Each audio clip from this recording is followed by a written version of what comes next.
It's the Dep Lewis Show. The Dep Lewis Show. It's the Dep Lewis Show. It's the Dep Lewis Show. The Dep Lewis Show. It's the Dep Lewis Show. It's the Dep Lewis Show. The Dep Lewis Show. It's the Dep Lewis Show. Welcome to the Dep Lewis Show, episode 98. This is your host, Dep Lewis, and today is Sunday, October 13th, 2024, a great day for a podcast about video games and much more. And that is exactly what I am here to do. And welcome to the show. Hope you're doing great out there in the world. Hope everything's been coming up roses. Hope everything's been going your way. Hope good luck has been on your side. And thank you for pressing play on another Dep Lewis Show. So the first order of business is to ask you to follow Dep Lewis Show everywhere. Full episodes of Dep Lewis Show available anywhere you can find a podcast. So find the best place to subscribe and listen weekly. Places like Apple Podcasts, Spotify, Google, YouTube, Amazon Music, and more. If you'd like to support the show even further than just listening, patreon.com/DepLewisShow is available if you'd like to subscribe monthly. And then Venmo at Dep Lewis Show is available any day, anytime, for any amount if you would like to support the show. But the best thing you can do is be listening to this right now, so thank you for doing that. For today's show, we're going to have our three sections as always. The first section will be what video games I've been playing over here for my personal self, what video games I've been enjoying or liking or buying or thinking about. So all my video game thoughts, that's the first section, and that's usually pretty quick. The second section of the show is what's going on around the video game world. So all video game news, happenings, releases, rumors, speculation, and everything like that. The mid section is the main thing you want to listen to here to keep updated with the video game world. And then the third section is the miscellaneous talk section for anyone out there or for myself. If you're tired about video games, hey, let's talk about something else. The miscellaneous talk section is for talking about anything besides video games. So that is usually where I get into the worldwide world of sports. And today will be no exception. It is a football Sunday in America. The Carolina Panthers are taking on the Atlanta Falcons today, the mighty Carolina Panthers. So we're going to tell you about that team and that falsehood at the end of this show. But I'll keep you updated with what's going on my sports fandom. So that's what's going on with the Dep Lewis Show. Thank you for being here. It's a video game show, and that is what we're going to get into. So what have I been playing? I played a couple games this past week. I've been making some progress in The Legend of Zelda Echoes of Wisdom. I've been gaining some wisdom. I've been gaining some echoes. And been enjoying playing Zelda. I think the main thing I want to report is that I am finding a way to make money in this game, which is through the smoothie. So I really enjoy the cooking part of Breath of the Wild and Tears of the Kingdom. And the smoothie is, I guess, how I'm going to satisfy that loop in this game. So you collect your ingredients, you get the guy at the smoothie stand to make the smoothie for you, and then you can sell it back to him for some hard, cold cash. And that is how I'm getting my rupees up in this game, so I can buy things like the sandals that are helping me avoid quicksand in the Gerudo Desert, and then I have the Zora flippers that are helping me swim faster. I think is what they do. Which I guess a flipper, that is exactly what a flipper makes you do. If you get a flipper on your feet in some water, it's making me swim faster. So I've been able to buy those two upgrades in the game, which have been nice, and just been enjoying the open world. I haven't really been being too serious about pushing the main story in this game or anything. I really do like trying to make some money in these games to be able to buy things at the shop. So that's kind of the thing I'm working on. And I have a whole bunch of ingredients now to make these smoothies. You only have so many slots that you can, once you make a smoothie, you only have so many smoothies you can hold, basically. So you have to sell them. And I wonder if I'll be able to expand that at some point so I can have a huge smoothie repertoire able to use myself or sell for some rupees out here in the Zelda world or the land of Hyrule. But Legend of Zelda Echoes of Wisdom has been very fun. It's only been out for about a month now. I think I'm just over 10 hours of gameplay in the game so far, according to the Nintendo tracker. And I've been enjoying it. I really don't know what game I'm going to pick for Game of the Year. I really got to get down to some brass tacks soon and get my Game of the Year and End of the Year awards, discussions, ideas, and all that kind of thing put together. So I think this game's going to be up there in contention for Best Game of the Year. It's definitely going to be high on the list. So I've been playing some of that. I've been playing some Final Fantasy VII Rebirth. I've completed Chapter 2 is what I want to report here. So very early in this game. But I probably put, maybe 15 or 20 hours in this game already. Excuse me. I've been taking it very slow around the grasslands. Trying to complete some of the side stuff and just kind of see what the game has to offer and exploring around. But at the end of Chapter 2, you fight this giant water snake thing. That was pretty difficult, but we were able to take him down as a crew. Rolling with Tifa and Aerith. And we've split off for the moment from Barrett and Red 13. They've gone to chase those guys that are after Sephiroth. So getting some pretty good story stuff. Finally back in more of a linear section, getting some story, getting some cool cutscenes too. So I've been enjoying that, especially after the grasslands being so wide open. It's nice to get back to some more focused kind of linear progression through the game, because that's what I really enjoyed from the first one.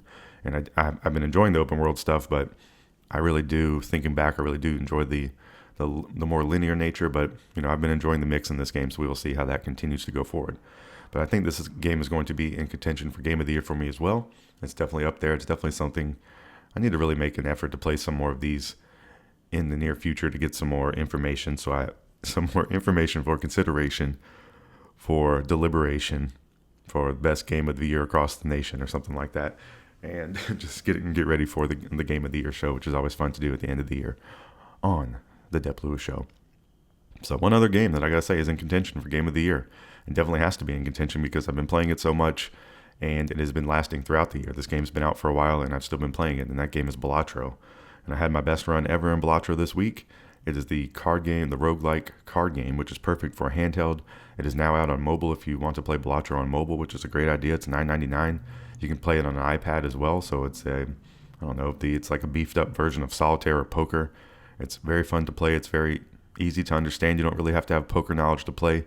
If you do have poker knowledge, it does help in the initial beginning of the game, just for understanding base mechanics. But it is, it's pretty self-explanatory while you're playing the game, and it's extremely fun. It's extremely addicting.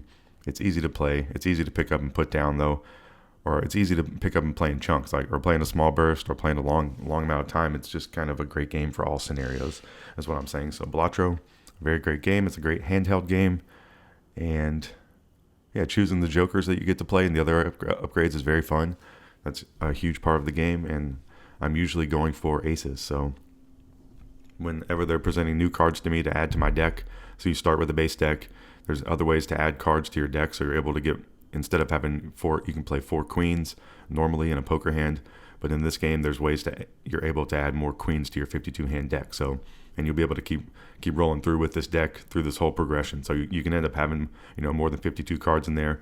I think I did just get 5 of a kind the other day, and it was pretty amazing. And I've gotten 4 of a kind numerous times, but 5 of a kind I think that's the first I've done that, and that was probably on that best run I had last week. So there's some good number stuff going on in this game, a little bit of quick math that's fun to do and add up and things to consider, and some great strategy.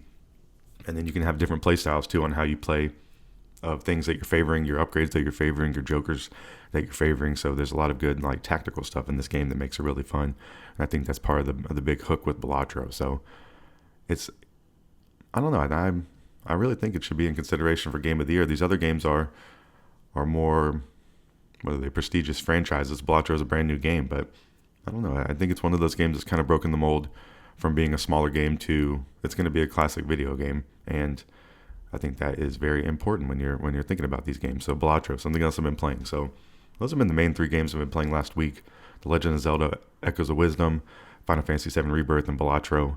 It is the year of the RPG on the Dep Lewis Show, so I've had a whole year of focusing on the RPG genre. It's been a great year for RPG games. Something I should probably summarize at the end of the year or going into next year, to just kind of think about how the year of the RPG went, because I think it's got to be up there for one of my favorite genres of video games now. I think there's a lot of stuff that I like there. I think the games take a long time to play, so that's not necessarily something that benefits me, but I don't have to really be in a rush to play them, which is fine, and they can be pretty enjoyable over a long period of time, and I guess that's what they're kind of meant to do. So the year of the RPG has been great. Final Fantasy VII Rebirth is my main game there. I probably should make a list at some point of what games I have in the backlog or games that I'm looking forward to in the RPG genre specifically. I think that would be fun to do and present here on the show. But other games I'm trying to complete at the moment, I guess, would be on my top list, would be Final Fantasy VII Rebirth, which I just mentioned, and The Legend of Zelda: Echoes of Wisdom, and Astrobot. So I didn't make any Astrobot progress last week, and I need to. I really do. I'm pretty close to finishing that game, and that one is in Game of the Year contention as well. So there's a lot of contention going on, so I got to argue with myself and really get to it. And that's what I'll do. But those are the 3 games I can think of right now that I really want to commit to trying to make a lot of progress in for the moment, and that's what I'm going to do. So those are my video game thoughts for the week. That's what I've been playing. That's what I've been enjoying, and that's going to wrap up the first section of the show.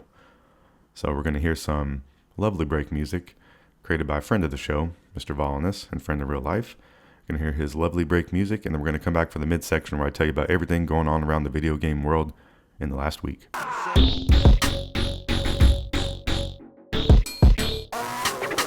Welcome back to the midsection of Dep Lewis Show, episode 98, where I tell you what's going on around the video game world that you need to know. And let's get right into it. So we're going to start talking about a game called Halo, a gigantic franchise, and 343 Industries. The news here, the 343 Industries, the most recent developer of the Halo series, is now known as Halo Studios. So if you didn't know what 343 Industries was doing, I think you know what Halo Studios is doing. They are making Halo games, and they have, I guess it's been confirmed, there's multiple new Halo games are in the works. And the other bit of news here is that they are going to start using Epic's Unreal Engine 5. So they were previously using the studio's own Slipspace engine, so an in-house studio engine, and that was something that they had to build and maintain and upgrade. So now they're handing off that bit of work to Unreal Engine 5. So they're going to be paying for use of the Unreal Engine, and we're going to be seeing Halo run and perform in a different fashion and like we've never seen before. So I think that's pretty interesting here. So 343 Studios Industries, we're not going to call them that anymore. We're going to call them Halo Studios. So from now on, 343 is of the past. So Halo Studios is working on multiple new Halo games. There's not a lot of information on those two games, and I believe they've said something like they are not imminent. So I don't think we need to expect them anytime soon, but they are definitely making a change. They are definitely, I guess, doubling down on a direction and hopefully going to be revitalizing or putting some new life into the Halo franchise because I believe it could use it. And so they are. So Halo Studios, they're not using the Slipspace engine, the in-house engine anymore. They're going to start using Unreal Engine 5. And they showed off a Project Foundry, I guess a tech demo, in quotes. It's supposed to be fully representative of what an Unreal Engine 5 Halo game could look like. So they have this video that you can go watch now on YouTube, or I guess on Halo Studios website or something, but you can go check it out right now if you want to see some shots of the Chief in Unreal Engine 5, but it definitely just looks like a great version of Halo. And I guess that's exciting news because I don't know if it's exciting news because they could still really mishandle it, but it would in theory be they're handing off part of the work that's more technical so they can work more on the creative side, and that could be a plus for the Halo franchise, which seems like it could use a boost of creativity. So I think that's kind of the pie in the sky look on it, and hopefully what will happen for all the people involved. So what else do I got here? Halo Studios is located in Redmond, Washington. Just some background on them. It's part of the Xbox Game Studios. The studio was created in Microsoft Game Studios, or by Microsoft Game Studios in 2007 due to the departure of Bungie after the release of Halo 3. So Bungie also did ODST and Reach, which was 2010. And it seems like there was some type of transition period over to 343 where they worked together. So 343 are Halo Studios, and Bungie were working together at this point to transition the development of the Halo franchise. So I was kind of looking into some of the history, trying to refresh my memory on what's been going on with this game. But I'm a pretty big Halo fan. I guess that's something that I would say. So I've played all these games, and they're some of my favorite games ever. But yeah, Bungie was the original developer, and now Halo Studios. I guess maybe that's why I looked up some of the history stuff. 343 calling themselves Halo Studios. It kind of feels like they're not erasing what Bungie is them, because you can go look it up, but there's going to be people that think Halo Studios have just made all the Halo games, and I guess that is what they're going for here. So, I guess I'm just complaining for no reason. It doesn't really matter, but that's why I'm talking about the history of Halo on here. So Bungie was the original developer of Halo. Microsoft acquired Bungie in 2000, so they were making games before Halo, and then in 2007, Bungie split from Microsoft and became a privately held company. Microsoft retained ownership of the Halo franchise intellectual property at this time, and then Bungie signed a 10-year publishing deal with Activision in April 2010. And we kind of we talk about publishing a lot on the show, and I looked up the definition kind of recently to make sure I knew exactly what was going on. So Bungie signing Activision for the publishing was, kind of handing off the parts of not creating a video game or releasing a video game that's not actually creating the game off to Activision. So Activision handles the release and I guess the marketing and things like that to actually get the video game out the door and on the shelves and on people's consoles. And Bungie's, working on the development in the video game in this scenario, or this partnership, I guess it would be called. So Bungie's first project after Halo was Destiny in 2014 and Destiny 2 in 2017. And then Sony Interactive Entertainment actually purchased Bungie in July 2022, with Bungie remaining a multi-platform studio and publisher. So pretty wild history there, I guess, for the Halo series in general, which is one of the best series in video game history. And so it's basically been taken out. It's been done by 2 developers, all overseen by Microsoft, and that's still the case. It's still with one of those developers being overseen by Microsoft, and they are making new stuff, and they're making changes, and they are trying to freshen up the Halo franchise. So that is the news I wanted to report here on the Dep Lewis Show, episode 98, that we're going to be getting some more Halo. And I've heard people talk on shows this week and on videos and whatever about maybe we could start getting more regular Halo releases with them using Unreal Engine 5. Maybe that'll allow them to release more often, maybe take some more swings, maybe take some more swings would be a nice thing, and get some more rapid fire releases. I don't know, but we will see. I don't know if that's really how the world of video games is going with getting rapid fire releases in any way, but maybe some of these companies, and maybe this is an example of realizing you can only handle so much, and you have to pay some cash, which they have, to make your process more efficient. And it seems like that's what they're doing here, and hopefully that will be the case. So that's the Halo news. So let's get into some Xbox news since we were talking Halo. Xbox is having a cloud gaming expansion. So Microsoft is planning to support the streaming of Xbox game libraries next month. So these are cloud gaming is labeled as beta currently. I did notice that Game Pass Ultimate or a supported free-to-play game is required for cloud gaming.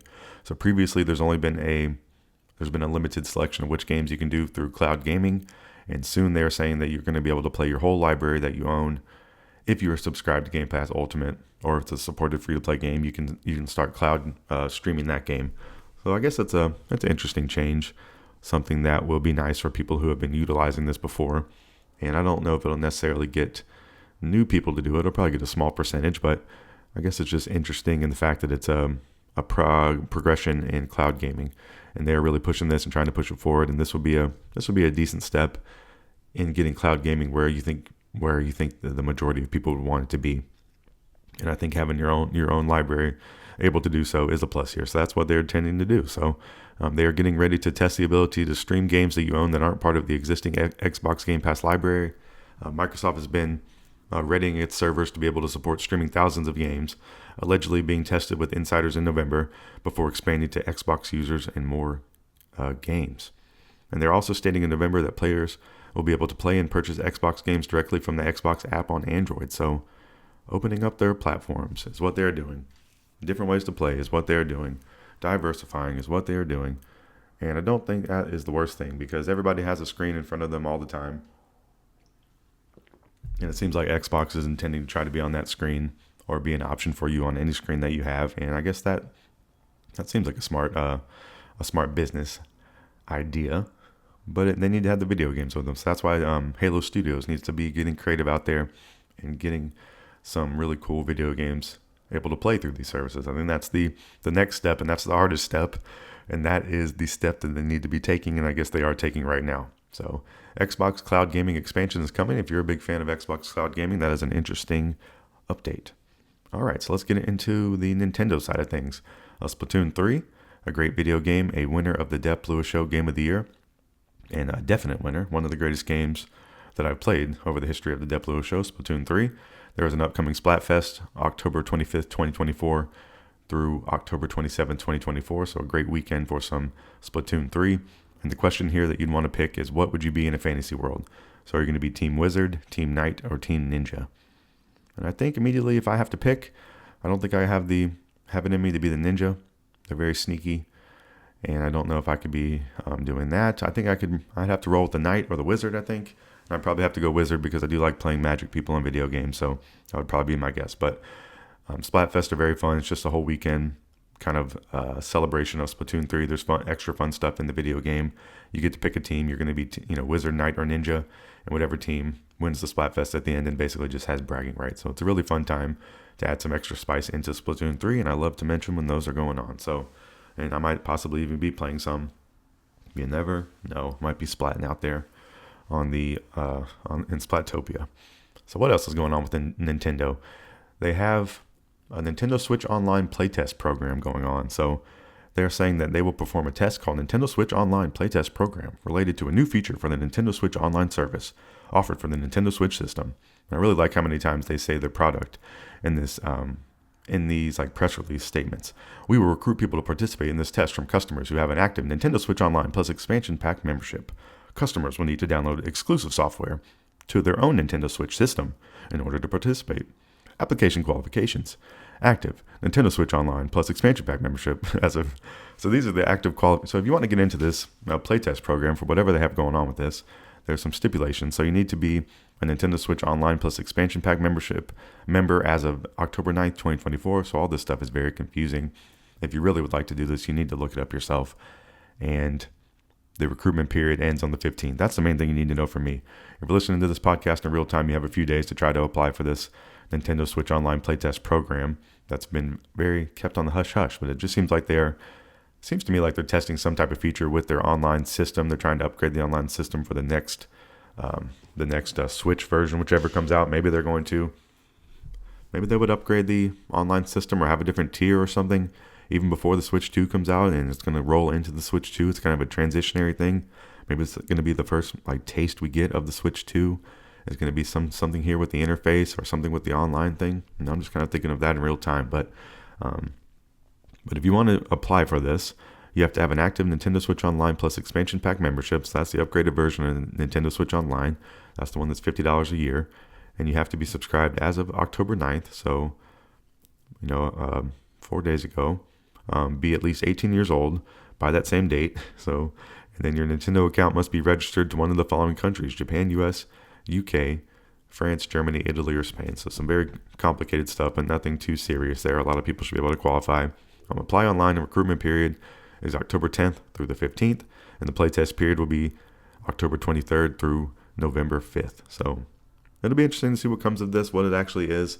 I don't really have too much interest or enough interest to apply for this.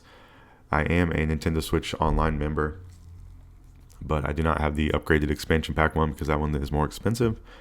And I think my month of online subscription ends very soon anyway. So I'll just be interested to follow what's going on with this, and I'll definitely be here to report to you on the Dep Lewis Show in the midsection every week, where you get all the best video game news that you could ever think of. All right, so that's what's going on with Nintendo Switch Online Playtest Program. And the last bit of Nintendo news for today is something you wouldn't expect, I would say. And they have announced a Nintendo Sounds clock called Alarmo. So Alarmo is this new thing and is $99.99 US. That's the first thing to say. This is not an inexpensive piece of, I was going to call it hardware, but I guess it is hardware. But this is not an inexpensive alarm clock. And it releases, I don't know if I wrote it releases October 9th, 2024, available for pre-purchase, but that can't be correct. So let me look up when Alarmo comes out. Alarmo release date. That is a typo. And I know you want to know when Alarmo comes out. Where to buy? Let's see. I don't know. Well, it's coming out relatively soon. It's available for pre-purchase right now is what they're saying. And I just want to tell you more about what this is. Nintendo Sounds Clock Alarmo. For a limited time. Paid Nintendo Switch Online member. So you have to be an online member here again in the United States and Canada can purchase Alarmo online via the My Nintendo store before it's available to purchase by the general public. Okay. So there's going to be other ways to purchase this. So I don't know if you have to fret. Introduce a little play to your wake-up routine with Alarmo, the interactive alarm clock from Nintendo. Start the day off right with a fun animation, sounds, and characters from some of your favorite games. You can even snooze the alarm with gestures and end it by getting out of bed thanks to Alarmo's motion sensor. How does it work? Select a title, pick a scene, set a time, and let Alarmo handle the rest. In the morning, you'll experience immersive sounds and music from the scene you picked, followed by a game element arriving to wake you up. Choose from 35 scenes inspired by Nintendo Switch games like Super Mario Odyssey and The Legend of Zelda Breath of the Wild. Link your Nintendo account and use the built-in Wi-Fi to download additional titles like Mario Kart 8 Deluxe and Animal Crossing New Horizons in free updates as they become available. Alarmo lets you add Nintendo soundscapes and characters to your living space, keep track of your sleep for you, and so much more. This definitely seems, it's a alarm clock toy. Nintendo was, originally a toy company. They make video games. They still kind of release toys, I guess, sometimes, and this is an example of that. So this could be a cool gift if you want to spend a lot of money on a gift for somebody who loves Nintendo. I think this, the actual alarm functions probably will be used by a younger Nintendo fan. I think this is a very loud thing for older gamers. I don't think they'll be using this to wake up, but you never know. I've heard some people on podcasts and shows say they thought about buying this for their desk, and I think that's a pretty cool idea. But it's definitely an expensive thing. Definitely not necessary. Everybody, and mostly probably just uses their phone for their alarm clock, but this seems like a novel thing. It's a toy. People like toys, and it's available for pre-purchase now, the Alarmo. So a lot of jokes and memes about the Alarmo out there, but there's probably going to be some kid that's going to be very happy to get an Alarmo, and maybe his parents or family members or siblings will be upset that he has an Alarmo or her has an Alarmo going off in their room at whatever time of the morning or whenever. And everybody's been saying this is going to make you hate the sounds from Nintendo, but been some funny discourse around on the internet about the Alarmo. But it is $100. That's the main thing to know for an alarm clock. So that is a small group of people who will be excited to purchase that. All right, what else we got? This is the news. This is the midsection. What other video game things are going on? LitteBigPlanet 3 has an update, which that's a game that released in 2014. It's developed by Sumo Digital. It's a puzzle platform game, if you didn't know. Looking up some stuff from this game last night, some history. Well, LitteBigPlanet 3. Let's get to that first. LitteBigPlanet 3. You have the last chance to purchase LitteBigPlanet 3. It's a PlayStation 4 game and DLC from the PlayStation Store. So you better get to this. You have until October 31st, 2024 to purchase this game on the store, or it is being delisted. So they're saying after 10 years of playing, creating, and sharing content in LitteBigPlanet 3, the game and our entire range of DLC will be removed from the PlayStation Store on October 31st, 2024. So only a couple weeks away if you're listening in real time. Anyone that currently owns or purchases the game or DLC before it is delisted for sale will still be able to access their purchased game and content after its removal. So this will leave Sackboy: A Big Adventure as the only current game from this series available on the PlayStation Store. I did look that up. LitteBigPlanet 1 first released in 2008 for PS3, developed by Media Molecule. LitteBigPlanet 2 released in 2011 for PS3, developed by Media Molecule as well. And then LitteBigPlanet 3 was in 2014 with a new developer, Sumo Digital. So I was trying to remember my history with LitteBigPlanet, and I really do love the first game. And it would have to be up there in some type of list of my favorite video games of all time. I think I played a good bit of LitteBigPlanet 2, but not as much as LitteBigPlanet 1. And then I don't even know if I ever played any LitteBigPlanet 3. And I've never played Sackboy: A Big Adventure, so that's an interesting one that I could get back to at some point because I do have a lot of video game love for LitteBigPlanet 1. It's a very fun puzzle platform game. So last chance to get LitteBigPlanet 3 on the store. It's $19.99, I believe I looked up.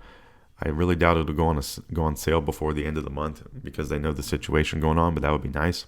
If they would put this on sale, I'd be a little more inclined to pick it up, but I think you can still pick up physical copies out there in the world, but I'm halfway interested in buying this, but I don't know if I will, but I think I can maybe live without a digital copy of LitteBigPlanet 3, but maybe should get back into the franchise at some point is my other thought. All right.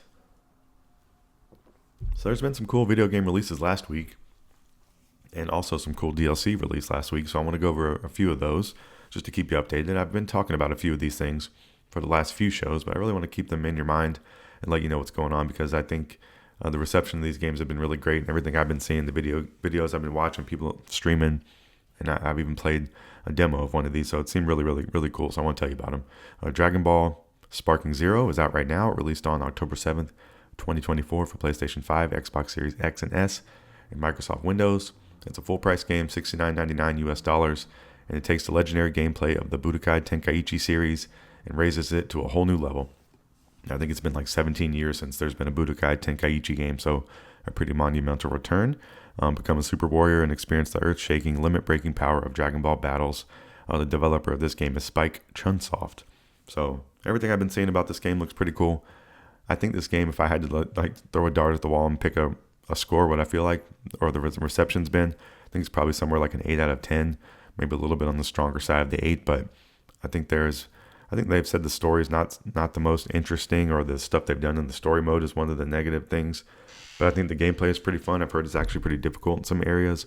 The game looks really, really crazy good, and it has an incredible roster and all the explosions and attacks and charge ups and energy effects, and all those kind of things look really, really amazing. So I really was a huge fan of Budokai 2 back in the day and played a whole lot of it, and it was one of those games that really is just kind of unique.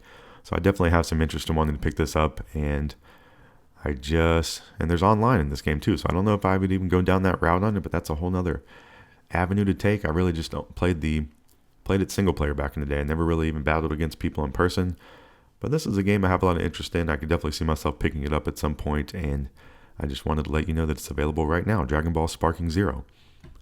Something else that's available right now, Metaphor ReFantazio.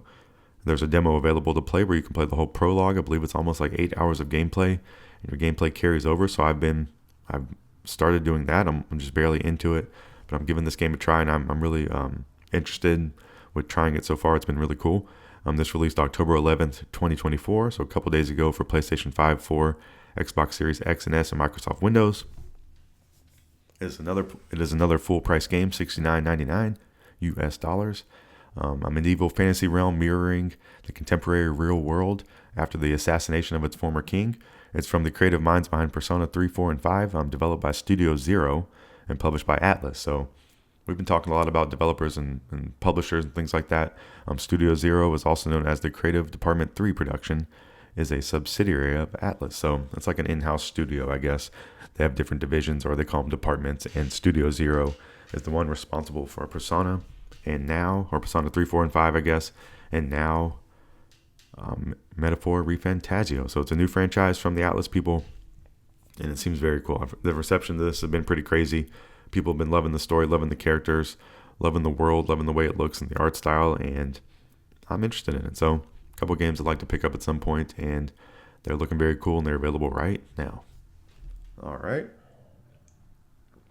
Diablo 4 is a video game that came out, I guess, last year, June 5th, 2023. I guess when I have it written down. That's my bad. But Diablo 4 released in June 2023 last year for PS5, Xbox Series X and S, PS4, Xbox One, and Microsoft Windows. Forge your own path through the corrupted lands of Sanctuary in the critically acclaimed dark fantasy action RPG. And that critically acclaimed dark fantasy action RPG has some DLC out, and it's called The Vessel of Hatred. And you need to own the base game to download or access this, but the DLC Vessel of Hatred has been released October 8th, 2024. The Vessel of Hatred brings a new class, a new region, more story, and endless evil. It is the first expansion for Diablo 4, and as the next chapter of Diablo 4 has arrived in Vessel of Hatred, the first expansion to the critically acclaimed, they love saying critically acclaimed, action RPG, become the apex predator of the jungle as the all-new Spiritborn class. Expand your map to journey into the new region of There's a lot of things in here, I'm going to pronounce it incorrectly. Nahantu, in search of Neyrel, maybe I'm not, who is both suffering the fate of her choice to imprison the prime evil Mephisto. I really thought I was going to even skip past these, and they could also be wrong still, but I'm trying my best over here. Mephisto, and seeking means to destroy him. Recruit mercenaries, equip rune words, use the party finder and team up to take down the Dark Citadel and more. Get the Vessel of Hatred Ultimate Edition now and instantly unlock in-game rewards. So the DLC is available right now for Diablo 4, a game that I've played some of and would like to play more of. And the DLC definitely looks very cool. Some of the pricing on this stuff, the base game of Diablo right now on the PlayStation Store is $49.99 US. Vessel of Hatred alone is $39.99 US.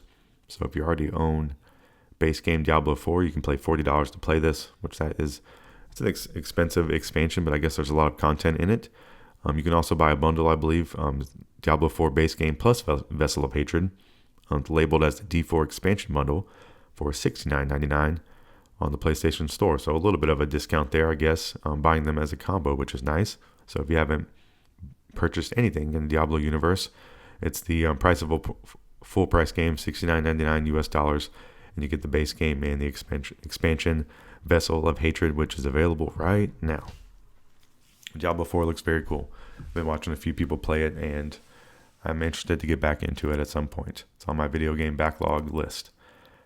All right, the last bit of news I have for you is a game that I like the movie, and I want to tell you about what's going on. So Alien Isolation is the 10th anniversary of the video game release from 2014, developed by Creative Assembly and published by Sega for PS3, PS4, Windows, Xbox 360, and Xbox One. So it came out on a lot of platforms there in 2014. Alien Isolation, the video game, is based on the film series. The game is set 15 years after the original 1979 film and follows engineer Amanda Ripley. The creative director Al Hope at Creative Assembly has confirmed a sequel to Alien Isolation is in early development, so that is new news here. And no release date has yet been determined, but on the 10th anniversary of the video game Alien Isolation, the creative director has announced they are working on a sequel, so that's exciting news for everyone. This game's a little bit of a cult hit, and I think it's just highly critically acclaimed. It might not have sold. I don't know if I can speak on the sales numbers, but this game definitely feels like a cult classic to me. Maybe even a little bit more than that, like towards the mainstream. But I think a lot of people will be excited for this sequel. It'd be cool to get a sequel after so many years. It's been a whole decade, so it'd be cool to see what they can do with modern tech and things like that in this world, which is extremely atmospheric and based on, just really work. I don't know about to say like that's what you say when you don't know what you're going to say, but very atmospheric is definitely what I wanted to say, and it can be spooky and really, really draw you into the world there. So I think it's a great franchise for and setting for a video game, and that is what they're going to intend to do with Alien Isolation sequel. Release date, no clue about it, so can't even guess. Can't even say 2025, but it's in development, and that is nice to hear. So that is all the news I have for you today around the video game world. Just to go summarize everything we talked about, Halo is 343 Industries is now Halo Studios, and Halo games going forward are going to use Unreal Engine 5. Xbox is expanding their cloud gaming offerings to your whole entire library. So if you're a Game Pass Ultimate subscriber or it's a free-to-play game, you're going to be able to stream it. Splatoon 3 has an upcoming Splatfest the weekend of October 25th. Nintendo Switch Online has a playtest program going on. You have to register by the 15th of October to get into that. So if you're listening in real time, you have a couple days to do so. Nintendo is selling an alarm clock called Alarmo. LitteBigPlanet 3 is going to be delisted from the PlayStation Store at the end of the month. If you're listening in real time, October 31st, 2024. It's $19.99 US on the store if you'd like to pick up LitteBigPlanet 3 or any of the DLC before it gets delisted. If you buy it, you'll be able to keep it on your console and on your profile. Dragon Ball Sparking Zero has been released, Metaphor ReFantazio has been released, and Diablo 4 DLC Vessel of Hatred has been released, and they all seem excellent and very good. And then Alien Isolation has been confirmed that there's going to be a sequel to the video game from 2014. So that is the news. That's what I got for you.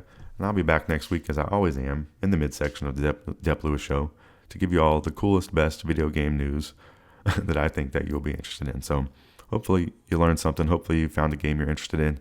And hopefully you will listen to the Dep Lewis Show always. And there's even one more section to get to. So, what a surprise. So we're going to wrap up this section, and we're going to come back for the Miscellaneous Talk section, the section where I can talk about anything I want to outside the video game world. And you're going to go on a journey with me through my favorite sports teams and my fandom, as I always like to do in the final section. So come right back after this music.